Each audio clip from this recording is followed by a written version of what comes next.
மாத்திராப்பலங்க இந்த நடிப்பை நீ படத்துல கொடுத்திருந்தா தேசிய விருது வீடு தேடி வந்திருக்கும்.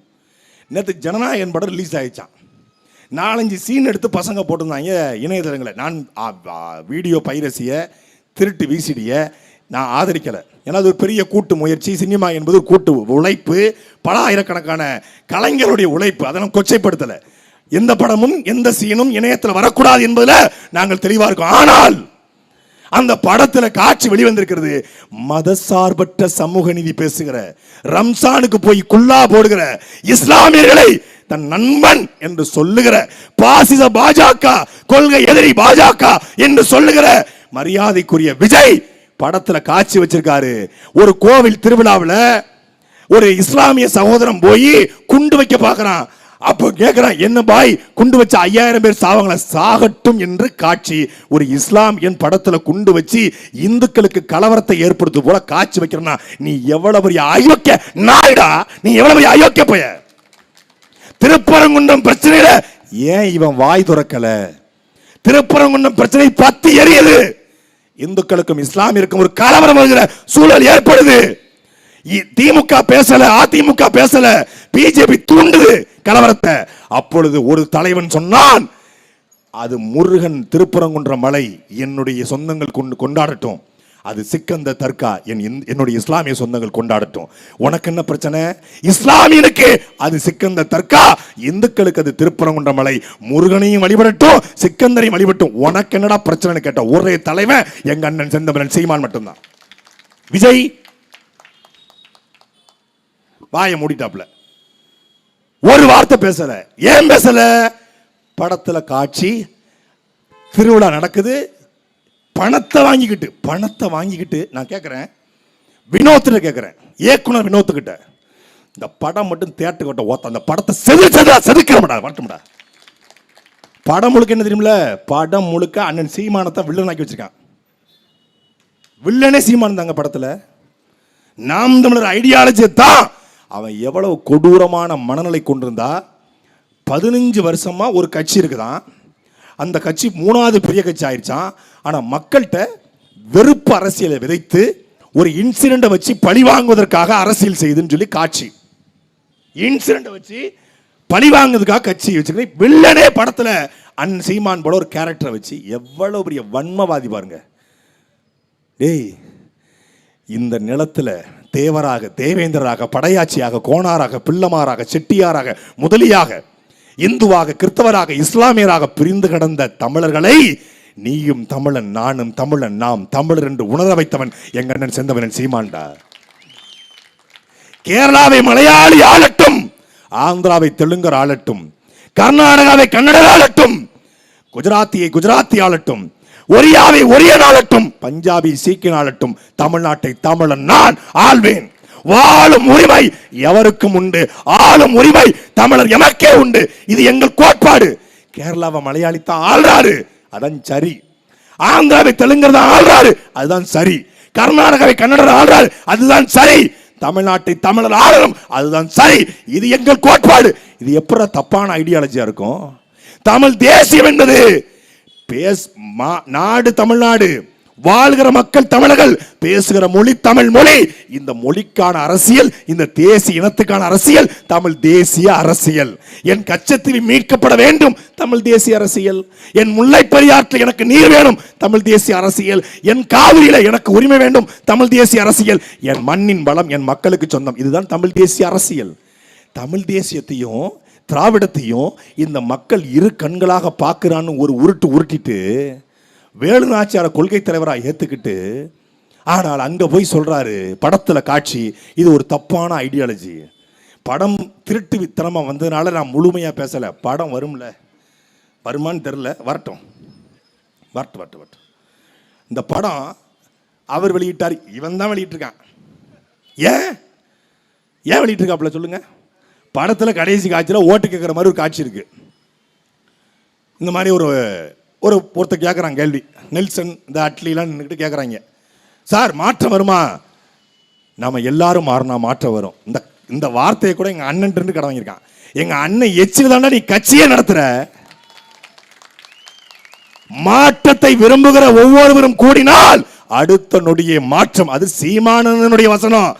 வசனத்தை கூட மாற்ற முடியாத தற்குறி பயல, நீ எல்லாம் எங்களை பற்றி பேசுவதற்கு தகுதி இருக்கிறதா? 234 வழக்குடா, 234 வழக்குடா.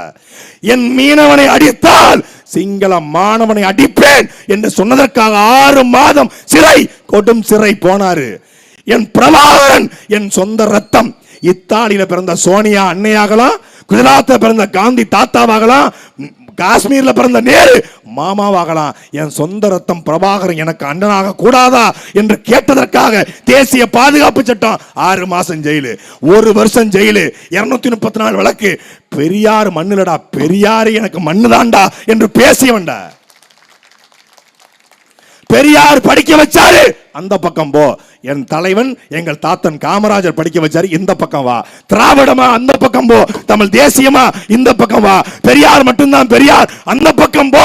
ரெட்டமலை சீனிவாசனாரும், அயோத்தாச பண்டிதரும், ஜீவானந்தமும், சிங்கார வேலரும், MC ராஜாவும், எங்களுடைய முத்துராமலிங்க தேவரும், காமராஜரும், மாப்போசியும், எங்கள் சிவந்தி ஆதித்தனாரும், மார்ஷல் நேசமணியும் பெரியார் இந்த பக்கம் வா என்று சொன்னவன் எங்க அண்ணன் சீமான்.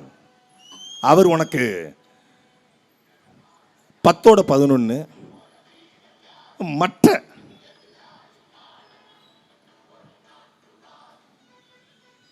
ஆஃப் பண்ணிட்டு போனால் அவங்களுக்கு நல்லது, இல்லைன்னா குறுக்க போயிருந்தாங்க. ஏன்னா குறுக்கில் 2 குத்து ஊமை குத்தா குத்துற மாதிரி இருக்கும். ஒரு கட்சியின் கூட்டம் நடைபெறும் போது நாகரிகம்னு ஒன்று இருக்கு, அங்கிட்டே ஆஃப் பண்ணிடணும். உள்ள புகுந்து ஸ்டாலின் மலரட்டும் தமிழ்நாடு தொடரட்டும்னா 2 குத்து ஊமை குத்தா குத்திட்டு போயிடுவான். இது யாரும் தெரியலையே.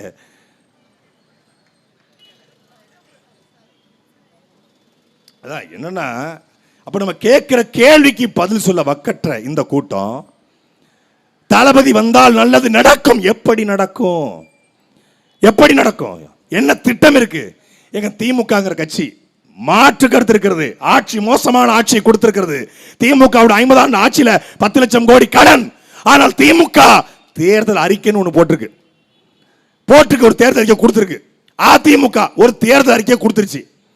நாம் தமிழ் கட்சி போலவே தமிழ்நாட்டுக்கு 70 விழுக்காடு தமிழர்களுக்கு வேலை வாய்ப்பு, இந்த இரட்டை குடியுரிமையெல்லாம் அதிமுக சொல்லுது. அப்படி ஒரு தேர்தல் அறிக்கையை ஏன் தாவேகா கொடுக்கவே இல்லை? நாம் தமிழ் கட்சி கொடுத்துருச்சு, திமுக கொடுத்துருச்சு, அதிமுக கொடுத்துருச்சு, காங்கிரஸ் கூட கொடுத்துருச்சு, பிஜேபி கொடுத்துருச்சு. ஆனா தமிழக வெற்றி கழகம், தமிழ்நாட்டை ஆளுவேன்னு சொல்ற தமிழக வெற்றி கழகம் ஒரு தேர்தல் அறிக்கை கொடுக்கல. ஏன் இல்ல? இருந்தா தானே கொடுப்பாரு ஜெர்கண்டி பாபு.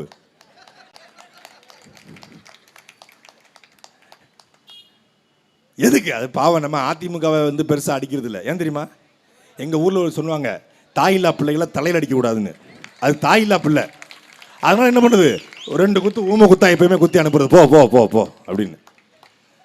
பாவம், பரிதாபம். அது அங்கிட்டு போயிரு ஒப்பாரி, அங்கிட்டு போய் வை போ.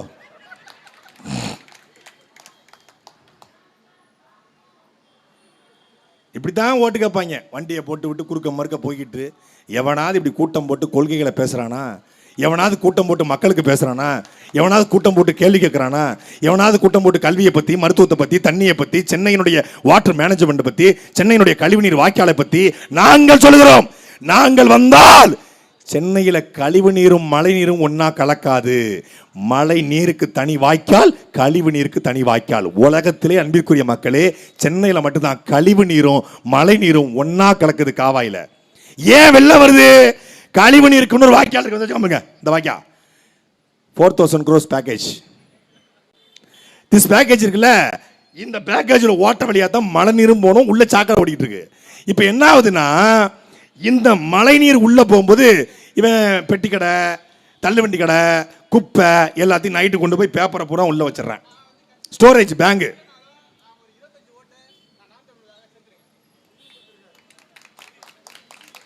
சிறப்பட தம்பி. எல்லாரும் அணில் கூட்டம், தற்கொலை கூட்டம், இப்படி புலி கூட்டமும் பல இருக்கு. நீங்க பாத்திருக்கீங்களா இந்த மாதிரி காட்சிய? தமிழ்நாட்டிலேயே கட்சி கூட்டத்திற்கு சென்னையில எல்லாம் ஆளு காசு கொடுத்தாதான் வருவாங்க. கட்சி கூட்டத்துக்கு பிரியாணி கொடுத்தாதான் வருவாங்க. கட்சி கூட்டத்திற்கு காசு கொடுத்து ஆள் சேர்க்கிற கட்சிக்கு மத்தியில கூட்டத்தில் வந்து மக்கள் கட்சிக்கு காசு கொடுக்கிற ஒரு கூட்டம், அது நாம் தமிழர் கட்சி கூட்டம். கட்சியின் தலைவன் பேசிக் கொண்டிருக்கிறான். அண்ணன் சீமான் அண்ணன் பேசிக்கிட்டு இருக்கும் போது ஒரு சின்ன பையன், 5 வயசு பையன் ஓடி வர்றான். ஓடி வந்து மேடை ஏறி ஒரு உண்டியலை கொடுத்து, பெரியப்பா விட்டுறாதீங்க பெரியப்பா, நாங்க இருக்கோன்றான். அண்ணன் சீமான் பேசிக் கொண்டிருக்கிறார். ஒரு ஐடி ஊழியர் வண்டியை நிப்பாட்டுறான். வண்டியை நிப்பாட்டி பேண்ட் பாக்கெட் இருந்து 5000 ரூபாய் பணத்தை எடுத்து, அண்ணா ஐடி ஊழியர் 2 லட்சம் பேர் இருக்கண்ணா, எங்க ஓட்டு உங்களுக்கு தானா, விட்டுறாத அண்ணன் விட்டுறாத அண்ணன். இப்படி போற இடமெல்லாம் மக்கள் காசு அள்ளி அள்ளி கொடுக்கறான். நாங்க கொடுத்தா தான் தேர்தல் ஆணையம் வழக்கு போடும், மக்கள் கொடுத்தா வழக்கு போடாது. அதனால தாராளமா அள்ளி கொடுங்க. சில்லறையா கொடுத்து செதற விட்டு உங்க பேரை கெடுத்துக்காதீங்க. நோட்டா கொடுத்து எங்க சசியையும் ஹரிசையும் வளர்த்து விடுங்க. அவங்க தான் கூட்டத்தை நடத்துறாங்க. எங்க வேட்பாளரை வளர்த்து விடுங்க. எங்க கிட்ட பணம் இல்லை. ஏன் இல்ல? வடிவேல் மாதிரி தான் பேண்ட் பாக்கெட்டை காட்டுவாள் இங்கிலீஷ்காரன் இல்ல. நோ, இருந்தா தானே கொடுப்பாரு.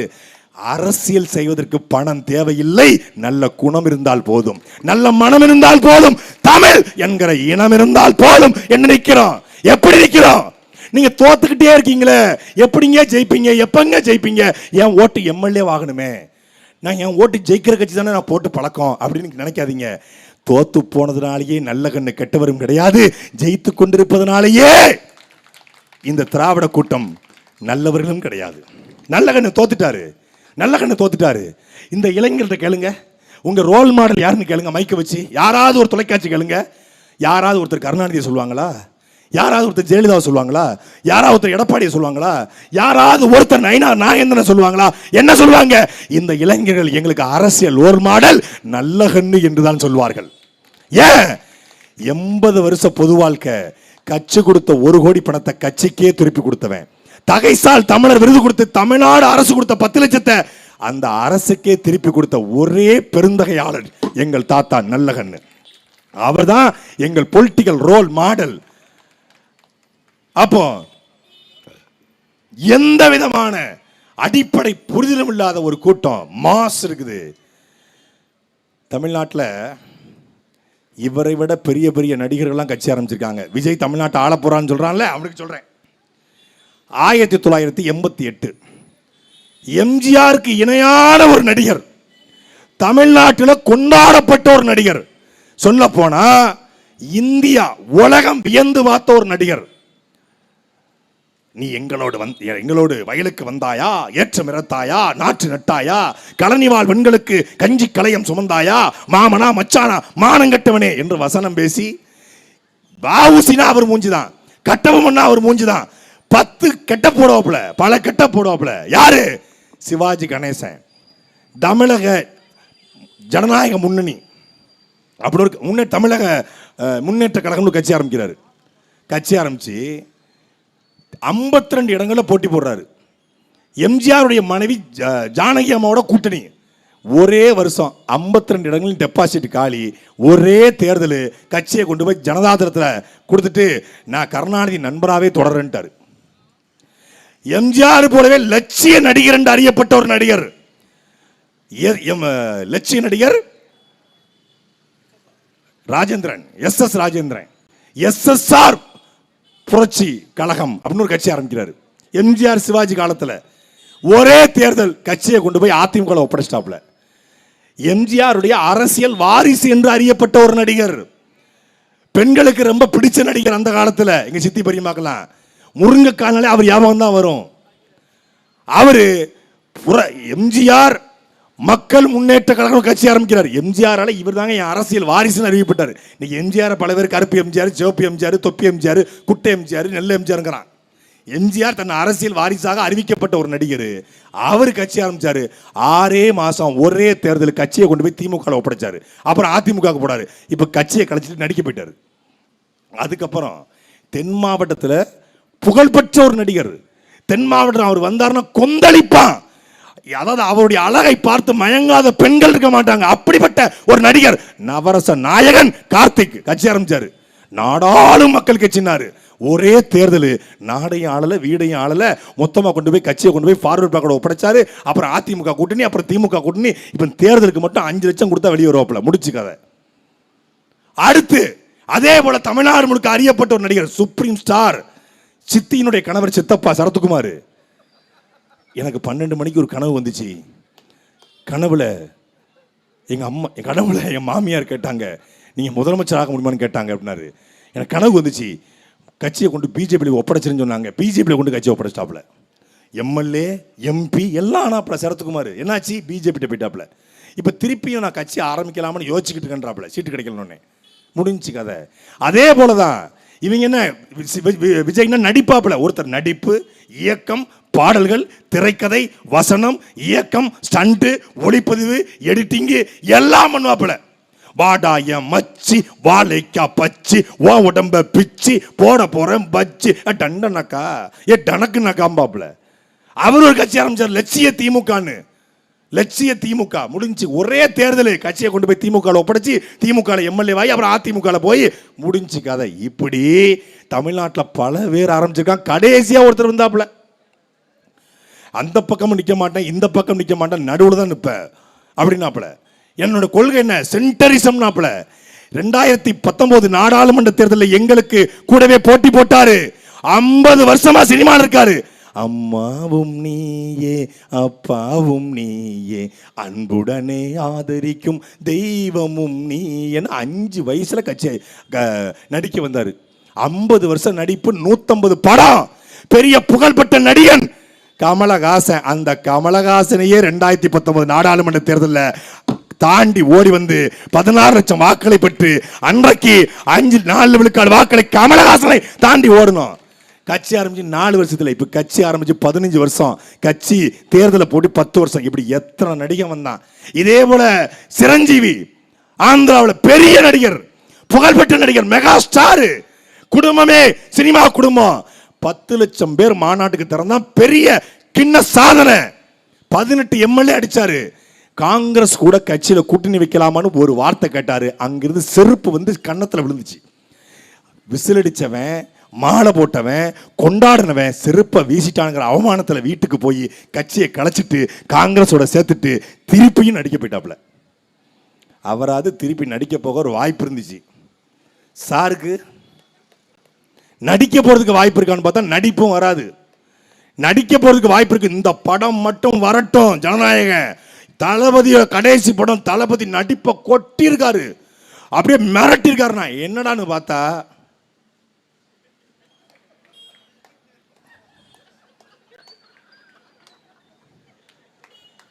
நான் சாமி கிட்ட மட்டும்தான் சைலண்டா பேசுவேன். அதே தான் 15 வருஷமா ஒரே டயலாக பேசி ஒருத்தன் ஊருக்கு சுத்திட்டு இருக்காங்க, பெரிய நடிகன்னு. அதுதான் பில்டப் ஷாட்டு. எம்ஜிஆரை காட்டுறது, அண்ணாவை. நான் சொன்னேன் 3 மாதத்துக்கு முன்னாடி, இந்த படத்தில் எம்ஜிஆர் ஃபோட்டோவில் இருந்து ஏஐ தொழில்நுட்பத்தில் எம்ஜிஆர் பேசும்போது, தளபதி ஒன்று நம்பி தான் தமிழ்நாட்டை வித்துட்டு போதேன், இந்த சாத்தை எதிர்த்து அவங்க அது அப்படின்னு எம்ஜிஆர் சொல்கிற மாதிரி ஒரு காட்சி இருக்குன்னு சொன்னேன். அதே மாதிரி காட்சி இருக்கு. நான் சும்மா தாங்க சொன்னேன். எம்ஜிஆருடைய படத்திலிருந்து சாட்டை வந்து இவன் கையில் விழும், சாட்டையோட வாரானே நாட்டை வெல்ல நான் சாட்டைன்னு பேர் வச்ச உடனே அவரு சாட்டை வெல்ல வாரானே நாட்டை வெல்ல போறானே. அது இந்த சாட்டை வரைக்கும் நடக்காது தம்பி. ஓஜி சாட்டை நான் தான் அப்படின்னாப்ல. கடைசி எம்ஜிஆர் இந்த சாட்டை எடுத்து கொடுக்க எம்ஜிஆரை பார்த்து இவர் படத்துல தலை அப்படிங்கிறாப்ல. எம்ஜிஆரோட வயசு என்ன, உன் சைஸ் என்ன? அவர் திண்ணையை பிடிச்சு நடிக்கும் போது அவருடைய கையை பிடிச்சு நடந்தவன் நீ. அவர் வேட்டி தண்டிருப்பே நீ. ஏப்பா, எம்ஜிஆருடைய ராமாபுரம் வீடுகள் மூடியதாக சரித்திரம் கிடையாது. உன் பனையூர் வீடு திறந்ததாக வரலாறு கிடையாது. எம்ஜிஆர் வீட்டுக்கு யாரு போனாலும் சாப்பாடு போட்டுவார். கொடுத்து கொடுத்து சிவந்த கரங்களுக்கு சொந்தக்காரர் புரட்சி தலைவர் பொன்மன செம்மல். பாயும் புலிகள் எங்கள் தலைவனுக்கு 10 கோடியை அள்ளி கொடுத்த வள்ளல் எம்ஜிஆர். என்ன எச்சிக்கைட்டு கூட காக்கா வரட்டாத கமலாட்டி நீ எம்ஜிஆரா? எம்ஜிஆர் ஆட்சிய ஈழத் தமிழருக்கு தம்பி சொன்னது போல 500 ரூபாயை தூக்கி கொடுத்தான். எம்ஜிஆர் தான் உயிரோடு இருக்கும் போதே இதே எழும்பூர் ஏரியாவில் உயிரோடு இருக்கும் போதே தன் சொந்த பணத்தில் பார்வை மாற்றுத்திறனாளிகளுக்கு பள்ளிக்கூடம் கட்டி கொடுத்தவர் எம்ஜிஆர். திரைத்துறை இருக்கக்கூடிய அந்த தொழில்நுட்ப கலைஞருடைய பிள்ளைகளுக்கென்று பள்ளிக்கூடம் கட்டி சொந்தமாக படிக்க வச்சவர் எம்ஜிஆர். இந்தியாவிலேயே ஒரு தலைவன், முதலமைச்சராக இருந்தவன், ஒரு நடிகன் தான் வாழ்ந்த வீட்டை பள்ளிக்கூடத்துக்கு கொடுத்துட்டு போன ஒரே தலைவன் எம்ஜிஆர். கொடுத்தா எல்லாத்தையும் கொடுத்தான். சொந்த பந்தம் எல்லாத்துக்கும் அள்ளி கொடுத்தான். தன்னை நம்பின தளபதிகள் ஜேபிஆர்ல இருந்து ஐயா எஸ் பனிமல்ல இருந்து எல்லாத்துக்கும் அள்ளி கொடுத்தான். அப்படி ஏதாவது கொடுத்துருக்கிய? நீ என்ன கொடுத்துருக்கிய? நீ யாருக்கு கொடுப்பன்னு மக்களுக்கு தெரியும், என்ன கொடுப்போங்கிறது மக்களுக்கு தெரியும். அதை நான் சொல்ல வேண்டாம். எம்ஜிஆர் சாட்டை எடுத்து அடிக்கிற மாதிரி கொடுக்குற மாதிரி இவர் போய் அடிக்கிற மாதிரி படத்தில் காட்சி வச்சு, படத்தில் பேரே டிவிக்கே, என்ன தளபதி வெற்றி கொண்டானா, பேரே டிவிக்கேன்னு பச்சை குத்தி ஃபர்ஸ்ட் ஷாட்டில் டிவிக்கே, வாங்க டிவிக்கே, போங்க டிவிக்கே. இப்படி படம் எடுத்தால் எப்படா ஓட விடுவான்? டிவிக்கேன்னு ஒரு கட்சி பேரை படத்தை வச்சு தேர்தலுக்கு வெளியிடணும்னா வெளியிட முடியாதுன்ட்டான். வெளியிட முடியாதுன்னு தேர்தல் ஆணையம் கண்ணில் மண்ணை தூவி 10 நாளைக்கு இப்படி படத்தை ரிலீஸ் பண்ணது. நான் சத்தியமா சொல்றேன், ஆதாரத்தோட சொல்றேன், இந்த படத்தை வெளியிட்டது விஜய் தரப்பு தான். ஏன்னா அவன் ஒரு சல்லி பைய என்னமும் செய்வான். எனக்கு டவுட்டே ஆதவர்ஜுனா மேலதான். ஏன்னா விஜய் பேசல, கேவிஎன் ப்ரொடக்ஷன் பேசல, இந்த தவளை குஞ்சு வெளியே வந்துருச்சு.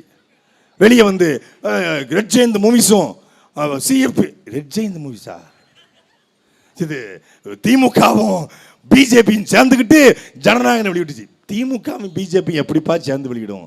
படம் சென்சார் போர்டு கட்டுப்பாட்டில் இருக்கு. சென்சார் போர்டு எல்முருகன் கட்டுப்பாட்டில் இருக்கு. எல்முருகன் கட்டுப்பாட்டில் இருக்கிற சென்சார் போர்டில் எப்படி திமுக தலையிட்டு படத்தை வெளியிடும்?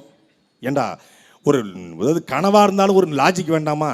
வாடனா இருந்தால் அடிப்போங்கிற மாதிரி உன் வீட்டில் அடப்போர்லாம் கூட, அதாவது பல்லு வலிக்குதுங்க, திமுக தான் காரணம்.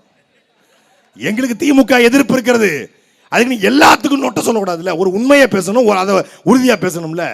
உன் படம் வெளியிடாமல் போனது காரணம் நீ. இந்த படம் பராசக்தி கூட வந்தா படம் படுத்துக்கும். சின்ன பையன் சிவகார்த்திகேயன் மேலே ஏறி வரா, அந்த சிவகார்த்திகனை பார்த்து பயந்து நடுக்கின கோல இந்த பக்காமஸ். வெளிப்படையே சொல்கிறேன், பிரதீப் ரங்கநாதன் வளர்றது பிடிக்காது, அஜித் வளர்ந்தா பிடிக்காது, தனுஷ் வளர்ந்தா பிடிக்காது, கார்த்தி வளர்ந்தா பிடிக்காது, சூர்யா வளர்ந்தா பிடிக்காது. இப்போ நாம் தமிழர் கட்சியை பார்த்து பீதியில் இருக்கான். நம்மளை தாண்டி போயிடுவாங்களோ, நம்ம பெரிய நடிகராட்சி நம்மளை முந்திடுவாங்களோ. முந்துவோம்டா. சினிமாக்காரன் ஒருத்தன் வந்தா, சிஎம் கனவோட வந்தா, பிரபாகரன் பிள்ளைகள் அவனை ஓட ஓட விரட்டினார்கள் என்கிற வரலாறு எழுதப்படும். 16 வருஷம் இந்த மக்களுக்கு உண்மையும் நேர்மையாக களத்தில் நின்றிருக்கோம். சென்னை பெருவெள்ளம் களத்தில் நின்றது நாம் தமிழர் கட்சி. எண்ணூர்ல பிரச்சனை களத்தில் நின்றது நாம் தமிழர் கட்சி. வட சென்னையில் வெள்ளமா நாம் தமிழர் கட்சி களத்தில் நிற்கும். ஏன் தூய்மை பணியாளர் போராட்டமா நாம் தமிழர் கட்சி களத்தில் நிற்கும். அதே போல மாணவர் போராட்டம், மருத்துவர் போராட்டம், செவிலியர் போராட்டம், ஆசிரியர் பெருமக்கள் போராட்டம் என்று மக்களுக்கு எந்த பிரச்சனை வந்தாலும், அதானி துறைமுக விரிவாக்கமா அங்கே சீமான் குரல் ஒலிக்கும். அம்மோனியா வாயு கசிவா எண்ணூர்ல அங்கே சீமான் குரல் ஒலிக்கும். அங்கே எண்ணூர் அனல் நிலைய விரிவாக்கமா அங்கே சீமான் குரல் ஒலிக்கும். சீமான் குரல் ஒலிக்காத ஒரு இடத்தை காட்டுறா. தாதவர்ஜுனா போராடின ஒரு இடத்தை காட்டு. எங்கேயாவது வந்திருப்பியா நீ? கரூர்ல 41 பேர் சாகும்போது செல்போனை ஆஃப் பண்ணி வச்சுட்டு ஓடி போன கோல பசங்க நாங்க 234 வழக்கு வாங்கி துணிஞ்சு தனித்து திமிரோட நிக்கிறோம். முடிஞ்சா தொட்டு பாடுறா அப்படின்னு நிக்கிறோம். என் மேல 14 வழக்கு. இதே புழல் ஜெயில 1 வருஷம் குண்டாசு. ஆத்துமல்ல கொள்ளையடிச்சதுக்கு இல்ல, வருமானத்தை மறைச்சதுக்கு இல்ல, ஆதவர்ஜுனா மாதிரி லாட்டரியை வித்ததுக்கு இல்ல, பிளாக் டிக்கெட் வித்ததுக்கு இல்ல, என்னுடைய மலைகளை பற்றி, என் கனிம வளங்களை பற்றி காப்பாற்றுவதற்காக பேசியதற்காக கன்னியாகுமரியில் வழக்க போட்டு, இதே ஸ்ரீபெரும்புதூர்ல Foxconn company, iPhone company, Apple நிறுவனம், அமெரிக்க நிறுவனம், அந்த அமெரிக்க கார்பரேட்டை எதிர்த்து பேசியது என் மேல வழக்கு. அப்படி ஏதாவது உங்க மேல, உங்க கட்சிக்காரன் மேல, மக்களுக்காக போராடின, மக்களுக்காக பேசிய கட்சிக்காரனை சாக கொடுத்துட்டு வழக்கு போட்ட உடனே ஒரு ட்வீட் போடுறாப்புல ஆதவர்ஜுனா. என்ன தெரியுமில்ல, நேபாளத்தில் நடந்தது போல இங்கேயும் மிகப்பெரிய ஜென்சி புரட்சி நடக்க போகிறதுன்னு போட்டுறாப்புல. வழக்கு போட்டாங்க. வழக்கு போடணும் நீதிமன்றத்தில் போய், நான் நல்ல மனநிலையில் இருக்கும்போது அந்த ட்வீட்டை போடலை. மெண்டல நீ. இந்த மாதிரி நல்ல மனநிலையில் இருக்கும்போது நான் ட்விட்டு போடலன்னு சொன்ன ஒருத்தனுக்கு வில்லிவாக்க மக்கள் ஓட்டு போட்டால் என்ன நடக்கும்? என்னங்க இந்த மாதிரி 100 கோடி எடுத்திருக்கீங்க, இதில் நான் நல்ல மனநிலையில் இல்லாமல் இருந்தேன், அப்போ தான் கையை வச்சுட்டேன். என்னங்க இந்த பாதாள சக்கரில் வந்து உடஞ்சி கிடக்கு, நான் நல்ல மணலில் இல்லாமல் இருந்தேன், அதனால் உடச்சி விட்டு போயிட்டேன். என்னங்க பள்ளிக்கூடத்தில் இப்படி பில்டிங்கில் இடிஞ்சு விடுதுங்க, இங்கே எம்எல்ஏ கேளுங்க, நான் நல்ல மணலில் இல்லை, கொஞ்சம் கீழ்ப்பாக்கத்தில் இருக்கேம்மா. அவங்கெல்லாம் 6 மணிக்கு மேலே ஆட்டோ ஓடாத கும்பல். 6 மணிக்கு மேலே எங்கேயாவது பார்த்துருக்கீங்களா? ஆந்தே இரவில் கண்ணு தெரியுமா? தெரியாது. அதுபோல் விஜய் 6 மணிக்கு மேலே எவனுக்கும் தெரியாது. நாஞ்சில் சம்பத்து சொல்லுவாப்புல, ஒரு மாதம் சொல்லுவாப்புல. அங்கே 2 பேர் தான் போக முடியும். ஒன்று புசி, இன்னொன்று ஆதவு. 2 தவிர எவனுமே உள்ளே போக முடியாது. அந்த கேட்டு ஒரு ஒரு பொண்ணு குழந்தை சொல்லுது, விஜய்னா படம் போட மாட்டீங்களா? விஜய்னா படம் போட மாட்டாங்க, வீணா படமாக போடுறாங்க. விஜய்னா படம் போட மாட்டாங்க, வீணா படமாக போடுறாங்க. விஜய்னா படம் போட்டால் குறைஞ்சா போயிடுவாங்க. ஏன் ஒன்று விஜய்னா ரொம்ப பிடிக்குமா? எனக்கு விஜய்னா ரொம்ப பிடிக்கும். அவங்க வீட்டுக்கு போயிருந்தோம், பார்த்தீங்களா? கொஞ்சோண்டு திறந்து காட்டினாங்க, வெளியிருந்து எட்டி பார்த்தோம். அவ்வளோதான். வெளியேருந்து நீ எட்டி பார்க்கலாம், சிசிடிவியை பார்த்து கும்பிடலாம். ஆனால் தமிழ்நாட்டு அரசியலை சாமானிய மக்களும் தொடர்பு கொள்ளக்கூடிய தலைவன் எங்களுடைய அண்ணன் செந்தமிழன் சீமான். கட்சியின் கிளை செயலாளர் தொடங்கி கட்சியின் மேல்நிலை பொறுப்பாளர் வரை சாதாரண வெள்ளிவாக்கம் மக்கள் அடித்து, அண்ணா இந்த இடத்துல பிரச்சனை, இந்த இடத்துல இந்த ஆதவர்ஜுன பையன் காசு கொடுத்துட்டு இருக்கான், இந்த இடத்துல இந்த தாவேக்காரன் பூரா அணில் குஞ்சு பூரா மரத்தை உடச்சிக்கிட்டு இருக்காங்க, இந்த இடத்துல டிரான்ஸ்ஃபார்மரில் ஏறுறாங்க, இந்த இடத்துல இந்த திமுக அதிமுக இந்த தப்பை செய்யுதுன்னு சொன்னீங்கன்னா எடுத்த உடனே எடுத்து பேசுகிற தலைவன் எங்களுடைய அண்ணன் செந்தமிழன் சீமான். தமிழ்நாட்டு மக்கள்கிட்ட அலைபேசி அடித்து யார்ட்டையாவது முதலமைச்சர்கிட்டையோ எதிர்கட்சி தலைவர்கிட்டையோ எம்எல்ஏ எம்பி கிட்டையோ அமைச்சர்கிட்ட பேச முடியாது. எளிதாக அணுகக்கூடிய ஒரு தலைவன் தான் மக்கள் தலைவன். பத்திரிக்கையாளர் சந்திப்பையே உன்னால சந்திக்க முடியாம பத்திரிக்கையாளரை பார்த்தா என்னப்பா அலர்ஜி. ஆனா எல்லா படத்துலையும் ஒரு பிரஸ் மீட் இருக்குங்க. சர்க்கார் படமா ஒரு பிரஸ் மீட், கத்தி படமா ஒரு பிரஸ் மீட், மெர்சல் படமா ஒரு பிரஸ் மீட், இப்போ ஜனநாயகன்லையும் பிரஸ் மீட். ஆனால் வினோத்தை வச்சு செஞ்சிருக்காப்புல. அங்கே 3 பேர் என்னது பிரஸ் மீட் கேட்குறாங்க. மாற்ற வருமானம் ஓடுறாப்புல, படத்துலையும் பத்திரிக்கையாளர் பார்த்து ஓடுறாப்புல. இவன் நிஜத்துலையும் ஓடுறான், படத்துலையும் ஓடுறான். இன்னைக்கு திருச்சி ஏர்போர்ட்டில் கேட்குறாங்க பத்திரிக்கையாளர். கேட்ட உடனே ஒரே ஓட்டம். இந்த வடிவேல்கிட்ட போய் சிங்கமுத்து மல்லிப்பூ வைக்கார், மதுரை மல்லி அவர் கண்ணாடியை மூடுற அவசரமாக. அது மாதிரி ப்ரெஸ்ஸு காட்டினா அவசரமாக கண்ணாடியை மூடுறாப்புல. அப்படி என்னையா கேட்ட போகிறாங்க? என்ன கேட்பாங்க? நாக்க கொடுக்குற மாதிரி கேட்பாங்க. ஹலோ ப்ரோ, அண்ணன் சீர்னு சொல்கிறீங்களே, உங்கள் மனைவியுடைய அந்த ப்ரோ ஊழலை ஒழிப்புன்னு சொல்கிறீங்களே, செங்கோட்டையன் யாரு? ப்ரோ லஞ்சத்தை ஒழிப்புன்னு சொல்றீங்களே, உங்க கட்சிக்காரன் பிளாக் டிக்கெட்ல விற்கிறான் ப்ரோ நீங்க நேர்மைன்னு சொல்றீங்களே ப்ரோ, கூப்பா கிருஷ்ணனையும் ஆதவர்ஜுனாவையும் செங்கோட்டையும் வச்சுக்கிட்டா ப்ரோ நேர்மையா பண்ண போறீன்னு பத்திரிக்கையாளர் நாக்கப்புடுங்கிற மாதிரி கேட்பான். கேட்க தயாராகவும் இருக்கான். எங்காலும் உள்ள பல ஸ்லீப்பர் செல்லும் இருக்கான். அவன் என்கிட்ட சொல்லியும் வச்சிருக்கான். அண்ணே பிரஸ் மீட் கொடுத்தாருனா கண்டந்துண்டமா ஆக்கிடுவோம்னே, கொடுக்க வைங்கன்றான். அதை தெரிஞ்சுக்கிட்டு தான் பயவுள்ள கொடுக்க மாட்டேங்குது. தமிழ்நாட்டு அரசியல பத்திரிக்கையாளரை பார்த்து, தம்பிகளா வேற ஏதாவது கேள்வி இருக்கான்னு கேட்கிற தலைவன் எங்க அண்ணன் செந்தமிழன் சீமான். எந்த கேள்வி கேட்டாலும் நீ எந்த பால போடு அடிப்பான். சிக்ஸர் டோனி அடிப்பார்ல, ஹெலிகாப்டர் ஷாட் அப்படி அடிப்பான். அடிச்சு பந்து கிரவுண்ட் அவுட் வெளியே போவோம். ஆனா இவர் பத்திரிக்கையாளர்கிட்ட பேச மாட்டாரு, மக்கள்கிட்ட பேச மாட்டாரு, கட்சிக்காரனை பார்க்க மாட்டாரு. ஒரு நாளைக்கு 12 நிமிஷம் தான் பேசுவார். அதுவும் இன்னைக்கு பேசவும் இல்லை. தூத்துக்குடியில் 12 நிமிஷம், பெரம்பூரில் 12 நிமிஷம், திருச்சி கிழக்கில் 12 நிமிஷம், அங்கே ஒரு பக்கம் பாண்டிச்சேரியில் 12 நிமிஷம், மொத்தமாகவே 48 நிமிஷம் தான். எங்கள் அண்ணன் தப்பா சொல்லிட்டாப்புல. எப்படி சொல்லலாம்? நீங்க உங்களை வன்மையா கண்டிக்கிறேன்னா 48 தான். 48 போய் 54 கூட்டி விட்டுக்கிட்டு கடுமையா வண்டிக்கிறேன். நான் உங்களை கண்மையா வன்பிக்கிறேன். 48 நிமிஷம் பேசியிருக்காரு. ஆனா ஒரு நாளைக்கு காலையில 10 மணி தொடங்கி இரவு 10 மணி வரைக்கும் 8 பொதுக்கூட்டத்தில் ஒவ்வொரு கூட்டத்திலையும் 1 மணி நேரம் மக்கள் பிரச்சனை, அவதூறு அல்ல, விமர்சனம் அல்ல, டிவி கேக்கும் டிஎம் கேக்கும் என்டி கேக்கு தான் போட்டி. அந்த ஸ்டாலினா இந்த சீமானா அப்படிலாம் பேச மாட்டாரு. நீங்க போடுகிற ஓட்டா அது ரோட்டா, இந்த வில்லிவாக்கத்தில் கிடைக்கும் புரோட்டா அப்படிலாம் பேச மாட்டாரு. ஒரு ஜல்லிக்கட்டு காலைக்கிட்ட புல்லுக்கட்டை கொண்டு காட்டினீங்கன்னா அது புல்லுக்கட்டை சாப்பிட்டு உங்களை குடலை குத்தி கொண்டு போயிடும் அப்படிலாம் பேச மாட்டாரு. குட்டி கதை சொல்ல மாட்டாரு, பஞ்சு பேச மாட்டாரு. பஞ்சு டைலாக் இல்ல தம்பி, இது நெஞ்சு டைலாக்கும் பாரு. குட்டி கதை சொல்ல வரல தம்பி, நான் இனத்தின் வரலாறை சொல்ல வந்தேன் பாரு. இந்தியாவில் ஒரு தலைவன், உலக அரசியல், இந்திய அரசியல், திராவிட அரசியல், தமிழ் தேசிய அரசியல், காடு வளம், கனிம வளம், நீர் வளம், நில வளம், இந்த மண்ணினுடைய மக்களுடைய பிரச்சனை, கல்வி எப்படி மாத்துவேன், மருத்துவத்தை மாத்துவேன், நீரை இப்படி மாத்துவேன், தொழிற்சாலை இப்படி கொண்டு வருவேன், 10 லட்சம் கோடி கடன் இப்படி அடிப்ப, ஏற்றலும் ஈட்டலும் காத்தலும் காத்த வகுத்தலும் வல்லரசுங்கிற வள்ளுவருடைய கோட்பாட்டின் நல்ல திட்டத்தை ஏற்றி அதன் மூலமாக வருமானத்தை பெருக்கி இந்த டாஸ்மாக் சனியனை இழுத்து மூடி என் பிள்ளைகளை படிக்க வைப்பேன்னு சொல்ற ஒரு தலைவன் எங்க அண்ணன் செந்தமிழன் சீமான். அப்படி ஏதாவது விஜய் கிட்ட இருக்கா? நான் இந்த திட்டத்தை புதுசா கொண்டு வரேங்க தமிழ்நாட்டுக்கு. சொல்லுங்க விஜய. நான் விஜய பேச விட்டுறேன். ஏன் விஜய மட்டுமே பேசுறோம்? ஒரு தப்பான அரசியல் தமிழ்நாட்டில் வருது. தப்பான அரசியல்.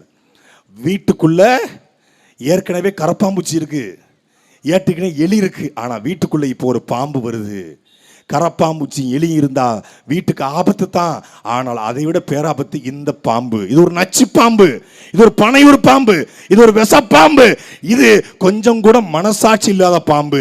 அந்த பாம்பை அடிக்க வேண்டிய தேவை இருக்கிறது, அதனால அடிக்கிறோம். அவங்க நாங்க பெரிய ஆளுங்க எங்களை அடிக்கும். டேய் 3 கோடு இருக்கிற அணில் உனக்கே இவ்வளவு திமிர்னா, உடம்பு முழுக்க கோடா இருக்கிற வரிப்புடி எங்களுக்கு எவ்வளவு திமிர் இருக்கும்?